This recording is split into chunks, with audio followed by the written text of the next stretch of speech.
Good morning and welcome to another conversation with Mose.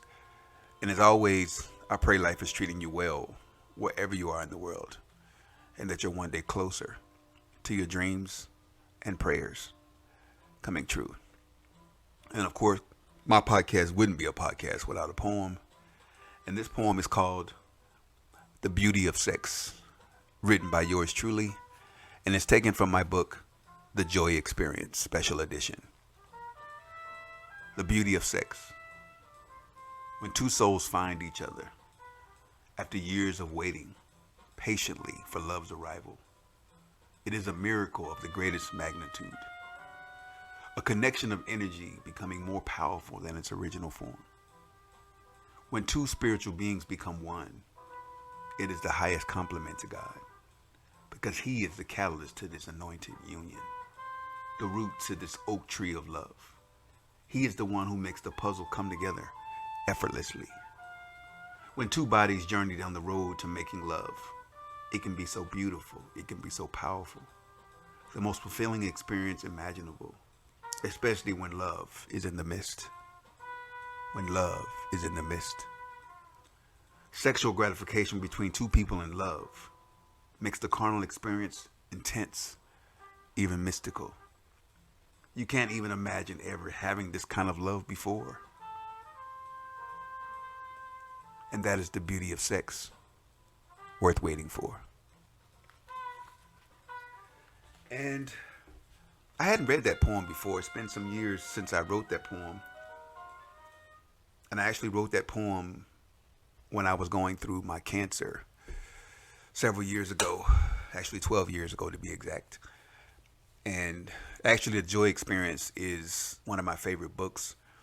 And the reason why I call it The Joy Experience is actually The Joy Experience, Galatians. I forgot, I apologize, I forgot the scripture, but it's basically based on the fruits of the Spirit. And again, it escapes me that it's a Galatians scripture. But I wrote that because I feel like that was what came from that experience. And it was joyous for me because it opened up a lot of doors within me that were probably closed. I know were closed at that time. So that poem came from my awakening sexually when I was going through my transition from just treating sex so casually. At least I feel like I was treating it casually, and I wasn't learning the lessons I feel like I needed to learn. But, which brings me to my subject matter for the day. Once upon a time ago, I used to lie and cheat in my relationships. And I was really reluctant to do this podcast, but actually I had been wanting to do something in this vein for quite some time because of what I've been seeing online. And I do feel like this will help really anybody that's in a place of learning who they are sexually, where they are mentally, emotionally. And this goes all the way back to my early days of even beginning to have sex, because I was a late bloomer. I didn't have sex really till I was like 19 and didn't have any in school, didn't have any experiences at all. So I was really a late bloomer as far as I was concerned. So I had a lot of ignorance to sex in terms of how to do it, who to do it with. And I hadn't had sex with a woman. I hadn't had sex with a man. So I was really kind of green. It could have went either way as far as I was concerned. Like I said, I was very shy, extremely shy. And I didn't see myself as a sexual being. I really didn't think people would be attracted to me. So it was weird when people started flirting with me or coming on to me. It was like really a new experience for me, because I didn't even know how to flirt with people. I really had no idea. And to be honest, I think I still feel that way. I don't feel like the person I feel like I'm an attractive person, but I don't think I've ever felt like I was sexy, quote unquote. And I've gone through my sexy periods. But when you're insecure about yourself, it kind of leaves yourself open to a lot of things. But the good thing is I did have a lot of common sense, despite my insecurities. But back then, and the reason why I even chose to talk about cheating, because I think people cheat for different reasons. There is no justification for being unfaithful to somebody. But I had no experience with relationships, not really. And I let it, and for one, I didn't pray for my relationships back then because I didn't think I could pray, which is a whole nother subject matter. So I didn't treat it as sacred as I do now. I didn't think gay relationships could be treated sacred. So I really didn't, and I had nobody to talk to about it. There was no rule book on the how to be in love with a man or how to maintain a relationship with a man. So a lot of things I did out of insecurity, ignorance, lack of information, and there was no role models to really refer to. Nobody really, and everybody had their own rules, and I didn't agree with some of them. So again, it was kind of interesting.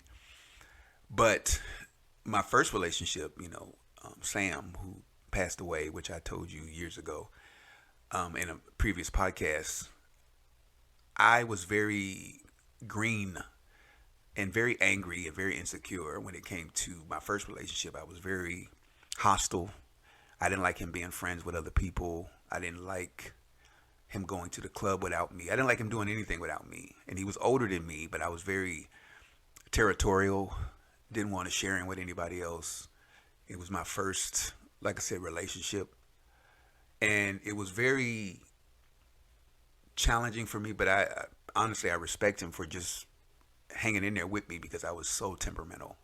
I'd have these outbursts of anger and just, uncontrollable bouts of anger and frustration and jealousy. But fast forwarding, when he got sick, I went through a period of, and even though I think he knew of lying to him, I would have these random sexual acts with different guys at different.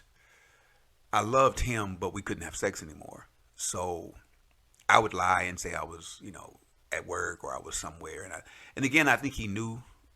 Sometimes I think he almost encouraged me to do it because I was like in my early 20s and he was like in his late 20s, like almost 30. And because we couldn't have sex anymore, and because I think he felt like I was too young to be experiencing what we were experiencing. But I still felt guilty about it. But one particular experience I remember, I went to this guy's house and I met him. I don't even remember where I met him. I think I cruised him at maybe in my neighborhood. And I remember going to his apartment and requesting some sexual favors. And I was green. Like I said, I promised things that I was going to do and I never did it. But I went and I remember him he pulled a knife on me and he wouldn't let me leave his apartment. And I had to kind of convince him that, it was okay. And it was scary. Nothing, he didn't hurt me or anything like that, but it was like I was able to get out of the apartment and I ran, and I remember running home and seeing Sam, and I just kind of was just scared. And then another time that happened, I was actually, I went to a guy's house and he was actually my mailman, actually, believe it or not. He was the postman. And we ended up just kind of flirting, and, he invited me over for drinks or whatever. And I remember going over there and he tried to like kind of rape me, I guess you could say. He was really forceful. And fortunately, I didn't drink anything. And I remember running out of his apartment. And it just seems like back then, by the grace of God, I really didn't have, I couldn't discern. My discernment was horrible. I really didn't. I don't even think I tried to discern who people were. I just put myself in situations that could have been a lot more dangerous.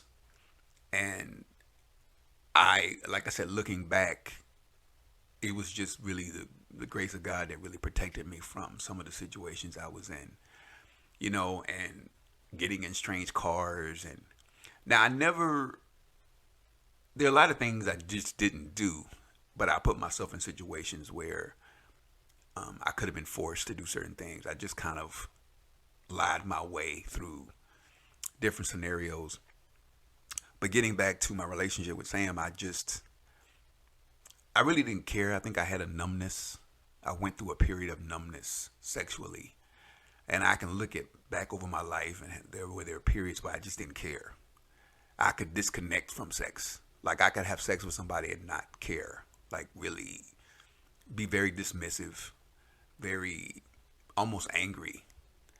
I can remember guys coming over, or I would invite to my space, and the guys that wanted to talk too much ask questions and ask me stuff. I'm like, "Do you want to have sex, or do you want to talk?"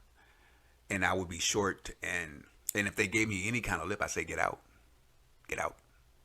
I don't want to be your friend. I don't want to know you. I don't want your phone number. You're not getting mine. So let's just handle our business and go back to what we were doing." And I could be very angry, very dismissive. Like I said, I would be very because I felt like guys lied. Nobody really told the truth back then. It seemed like nobody really. So I started doing it. I really, again, I got dismissive, and then I started having sex at work with coworkers, different people at different times. They would hit on me, and I remember having sex, oral sex, while I was receiving it from a coworker at my job, and every time I was stressed out, he kept hitting on me. He was like, "Oh, you look stressed out. Let me relieve your stress." So one day I just let him. We went to the basement. He had a key to a storage room, and next thing I know, we're having sex, or like I said, oral sex. And I know this is very, probably eye opening. Like, what is he saying all this for? Because I know that you can change. You can. I mean, that's part of the reason why I feel like now I'm in a space where, even being in my relationship with my partner, I was transparent about. I mean, he don't know the details of every relationship I've ever been in, but I'm not in that space anymore. Not even close, not even a little bit. And even if I wasn't in a relationship, I'd still feel the same way I feel now. Again, it's by the grace of God that I didn't catch anything. I've never had a sexually transmitted disease ever. Not even a little bit. Again, it wasn't that I wasn't doing anything. And back then, I was 90% of the time I was safe. I didn't have unprotected sex. I was pretty good about that, thankfully.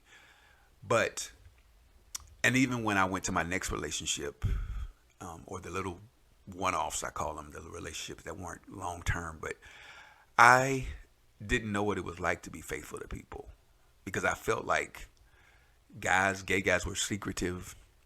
I still feel that way. They don't tell you everything. There's these periods of quiet. You don't know what's going on. You don't know whether they're cheating on you. You don't know. Everybody is suspect. And I went through a period, but I feel like guys do that. They just get quiet. And they're doing everything right, but you don't know what their motives are, what their intention is. So, which brings me to the anxiety that I have about gay relationships. It's really difficult for me to trust. I don't think people are bad, but I think I'm not as quick to jump into a relationship or even into bed with somebody as quick as I was back then. And even when I was at my most confident sexually, I still felt like I was empty. The emptiness that empty sex brought me was very unfulfilling. I didn't feel good about it. I didn't feel anything. I didn't feel like a whole person. So when I got cancer years later, it really turned my life around. Even actually before the cancer, I was already on that path of, I knew I didn't want to do what I was doing. But I have to say, when you meet some people and they tell you the lies that you've told people, when you see yourself in other people and you've hurt people, and you're like, why would I want to keep doing that? And then being into porn, loved porn and obsessed with porn, and was ordering all the time and really just watching porn all the time and giving this really warped sense of what sex was like. And again, making it, and then drinking alcohol, brandy, which was my alcohol of choice, feeling like I needed to drink. Never got high, never really smoked, but that wasn't really my, and didn't do drugs, but alcohol became something I did pretty regularly. And I wasn't driving, I didn't have my license back then, so I was never putting anybody in any danger except maybe myself. Getting drunk and walking the streets of Atlanta in my neighborhood looking for sex was, again, I can look back on it and say I can't believe I did some of the things that I did. I it again, it still baffles me. It's like a lifetime ago, and I'm sure people are, judge me for, and I for even commenting on it. But at the same time, I think you can help other people by owning who you were, and people can change. People can change their whole life if they want to. You don't have to be your past. And to be honest, there is some shame. Things happen for a reason, and there is a level of embarrassment and shame of the things I've done, the people I've hurt, the lies I've told myself.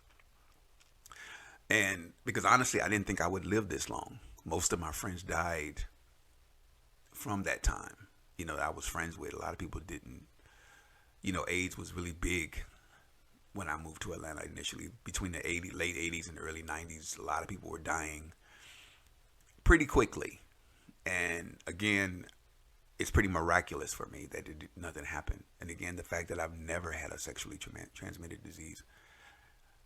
And it's, again, I could have been worse. I'm being probably hard on myself. I could have been a lot worse than I was. But it was, again, putting myself in scenarios that put my life in danger. Another time I went to a guy's house and he attacked me. I was scared to put my drink down because I was scared he was going to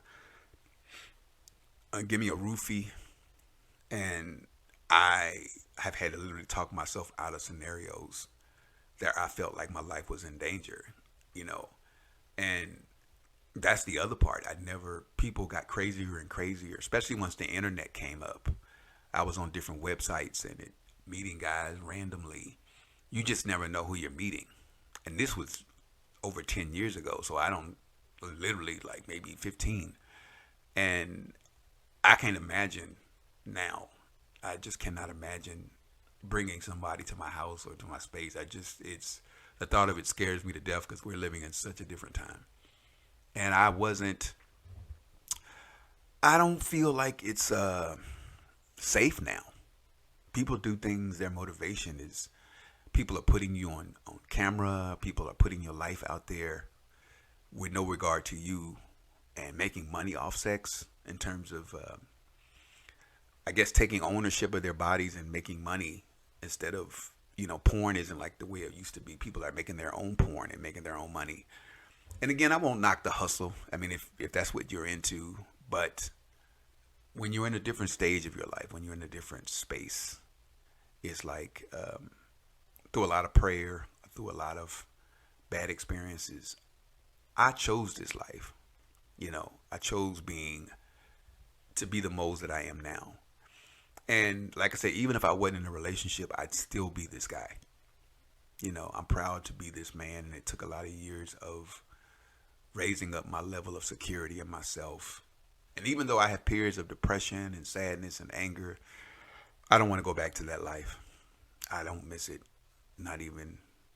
And the sad part is, I think when I talk to my acquaintances and friends, I'm not judging people. I mean, if that's what you're into, the only thing I don't like, if you're still sexually exploring, if you still have a serious sexual appetite, don't bring people into that Don't ask them to be in a relationship with you. Be honest and say you just still like having sex with different partners, different people. But, if you're a sex addict or whatever the case, I was never a sex addict. Sex was just something I fell back on in terms of just when I was going through something. I was never addicted to it. But some people are, strip clubs and porn. And, I had my limitations. I really, really did. I wasn't like reckless. Like I said, most of the time I was safe, well, for the most part.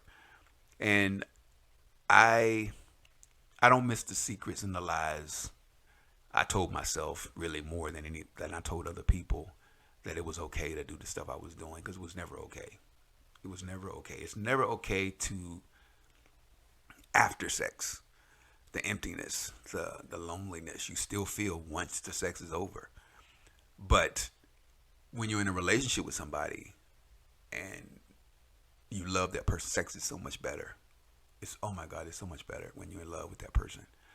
And the other thing I've learned is that I'll never speak for anyone else. I mean, in terms of, fidelity, I can only represent who I am. And but I love being a faithful man now. I mean, I pride myself on it because I know how to control my body, my temptations. I know how to. It's something I think you have to ask God to help you with, and I mean, it's so natural for me to now. I don't have to think about it, but I think some people don't realize that you can ask God for help in those areas, the areas that you're weak, or you have.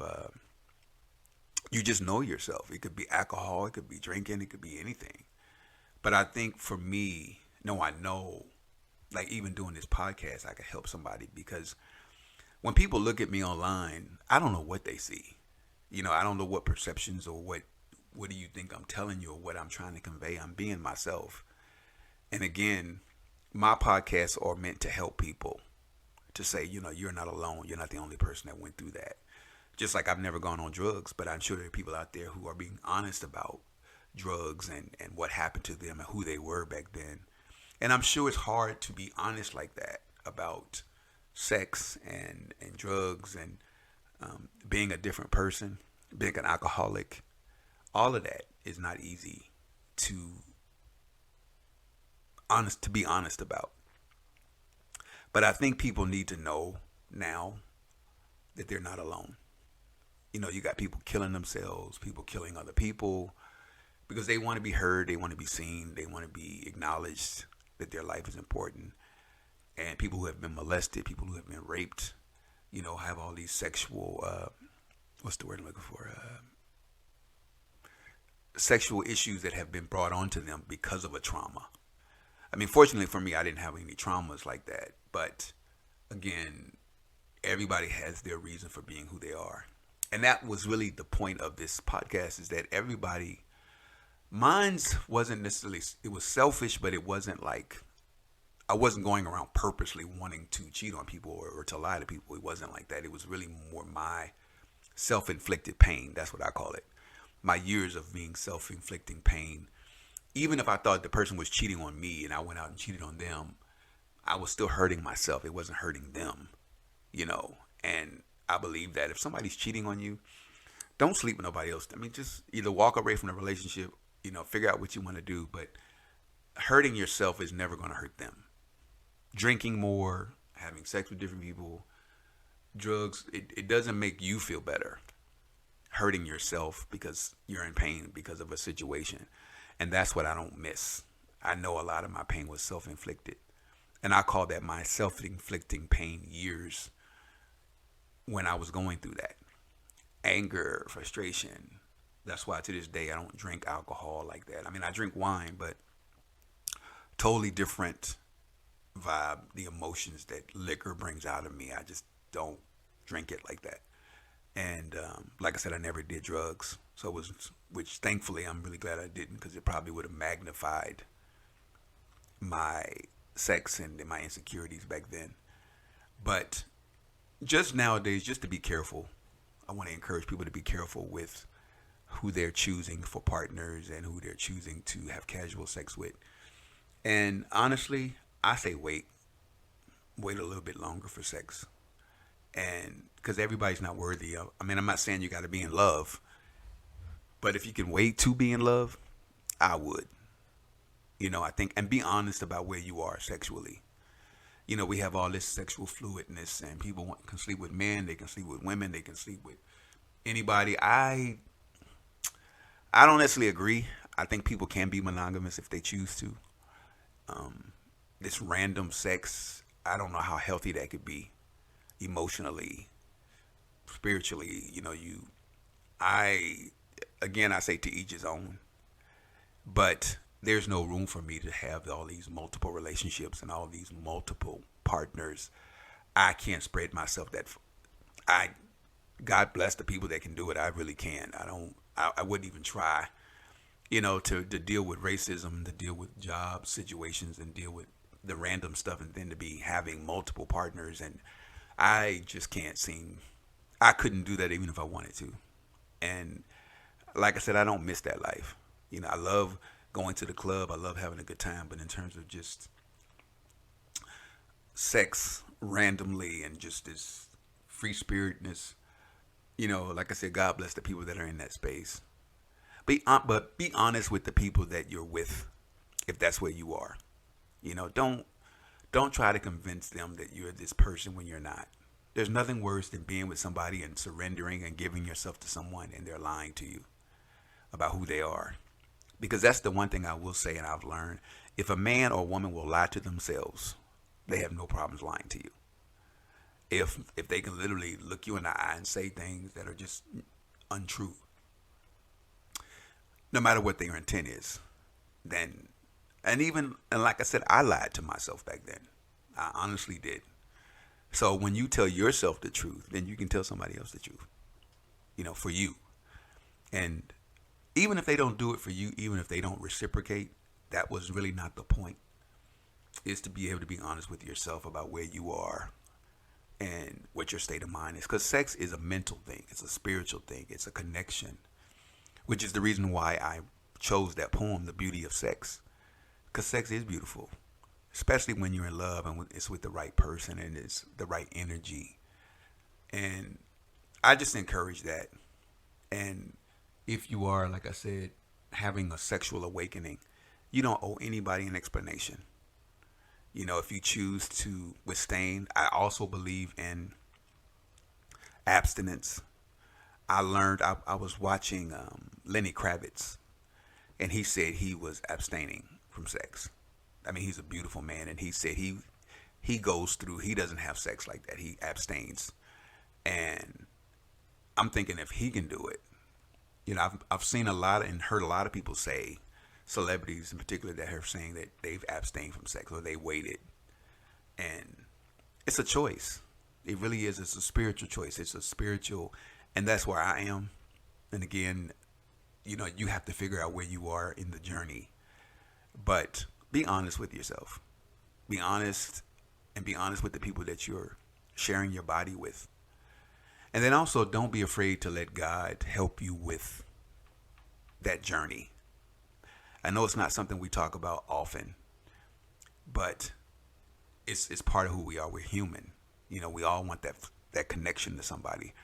But I would say just ask God to help you with, if you want to be better, if you want to be faithful to yourself. Take that time out to get to know your body, embrace your body, and realize it really is a temple. And everybody can't share space in your temple.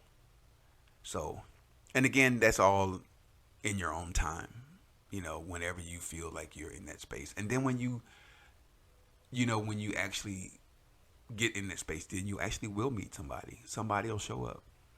I know that sounds crazy, but anyway, I do hope you got a chance to get a little something from this podcast. And I got to admit, I was a little nervous doing it and even sharing some of the things I've shared that I've never shared before. But it is freeing to be honest with yourself. It really is a freeing experience. But also, I wanted to say my store, All Things Moetic. It wouldn't be a podcast if I didn't mention my store. I just want to say my store is Black owned. And my goal is to actually expand to have a physical store and sell my pictures, my art, my t-shirts, everything.